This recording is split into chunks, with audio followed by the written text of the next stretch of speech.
Assalamualaikum warahmatullahi wabarakatuh. Apa kabar anak-anakku semua? Semoga Pak Guru jumpai kalian semua dalam keadaan sehat walafiat. Sebelum kita mulai belajar, marilah kita berdoa terlebih dahulu dengan doa belajar. Mari kita sama-sama berdoa. A'udzu billahi minasyaitonir rajim. Bismillahirrahmanirrahim. Rabbi zidna ilma warzuqna fahma. Rabbi zidna ilma warzuqna fahma. Rabbi zidna ilma warzuqna fahma. Anak-anakku semua, pada pertemuan kali ini kita masuk pada pelajaran 10 tentang kisah keteladanan Wali Songo. Sebelum kita lanjut ke materi pelajaran, perlu Pak Guru sampaikan kepada kalian semua kompetensi dasar yang harus kalian capai pada pelajaran ini adalah: yang pertama, meyakini keimanan Wali Songo kepada Allah. Yang kedua, menunjukkan perilaku peduli dan rendah hati sebagai implementasi dari pemahaman kisah keteladanan Wali Songo. Yang ketiga, memahami kisah keteladanan Wali Songo. Dan yang keempat adalah menceritakan kisah keteladanan Wali Songo. Lalu apa tujuan pembelajaran kita? Jadi kalian semua mampu yang pertama meyakini keimanan Wali Songo kepada Allah Subhanahu wa taala. Yang kedua, kalian mampu menunjukkan perilaku peduli dan rendah hati sebagai implementasi dari pemahaman kisah keteladanan Wali Songo.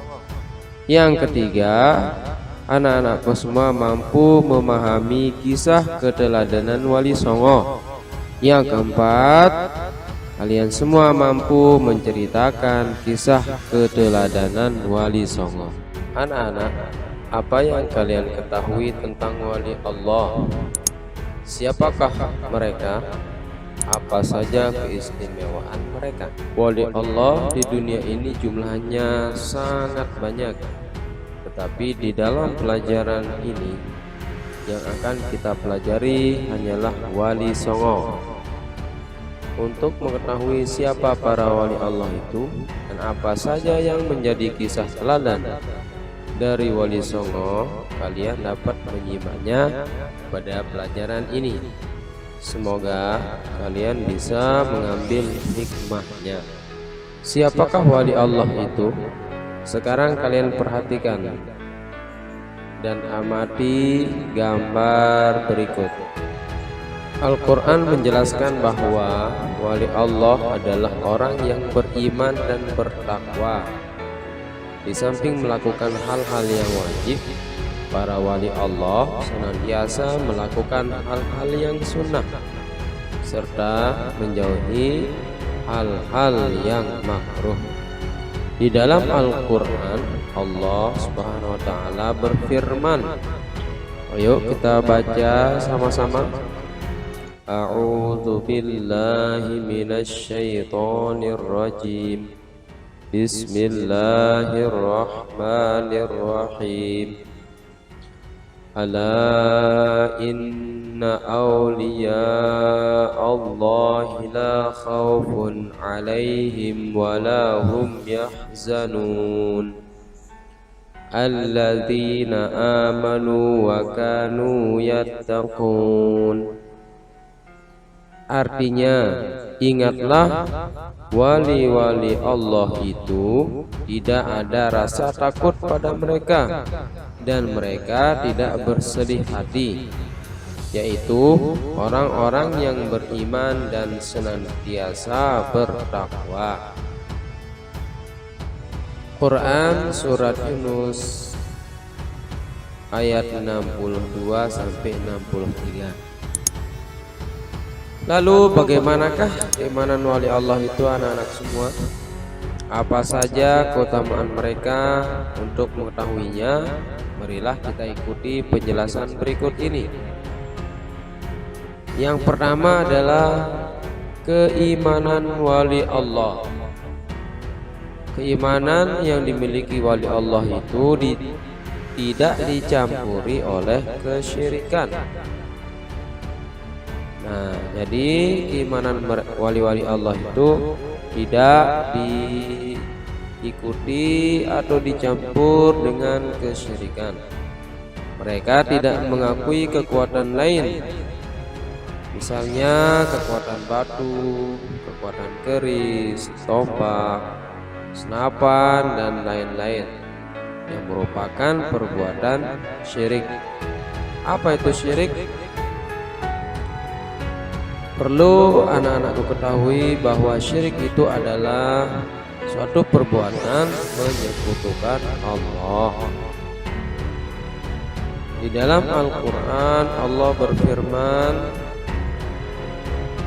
mari kita baca sama-sama. A'udzu billahi minasy syaithanir rajim. Bismillahirrahmanirrahim. Fariqan hada wa fariqan haqqa 'alaihimud dhalalah. Innahum ittakhadhu asy-syayatin awliya'a min dunillahi wa yahsabuna annahum muhtadun. Artinya, sebagian manusia ada yang mendapatkan hidayah, sementara sebagian yang lainnya disesatkan karena mereka sesungguhnya telah menjadikan setan-setan sebagai wali selain Allah. Sementara mereka mengira bahwa mereka mendapatkan hidayah. Quran surat Al-A'raf ayat 30. Nah, lalu yang kedua, bagaimana ketakwaan wali Allah itu? Nah, keimanan para wali Allah tidak sekedar pengakuan, tetapi keimanan mereka menghasilkan ketakwaan. Jadi mereka melakukan apa yang diperintahkan oleh Allah dan menjauhi apa yang dilarang oleh Allah. Mereka tidak hanya melakukan hal-hal yang diwajibkan agama, tapi juga menjalankan amalan-amalan sunnah. Apa itu sunnah? Sunnah adalah apabila dikerjakan mendapat pahala, dan apabila ditinggalkan tidak mendapatkan dosa. Dan mereka juga menghindari perkara atau perbuatan yang makruh. Apa itu makruh? Makruh itu adalah lebih baik kita tinggalkan dan menjauhi perkara yang diharamkan oleh Allah. Baiklah anak-anakku, kita sampai pada akhir pelajaran. Nah, sekarang untuk mengetahui sampai mana pemahaman kalian, marilah kita menjawab beberapa pertanyaan. Yakni yang pertama, coba anak-anakku semua sebutkan 3 contoh perbuatan syirik. Dan yang kedua adalah sebutkan 3 contoh perbuatan maksiat. Ya, silakan dijawab.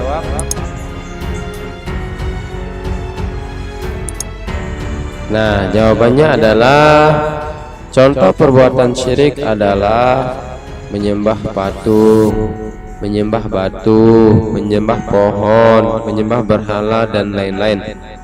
Sedangkan contoh perbuatan maksiat antara lain adalah mencuri, mabuk-mabukan, menghisap narkoba, berzina, dan perbuatan-perbuatan maksiat lainnya.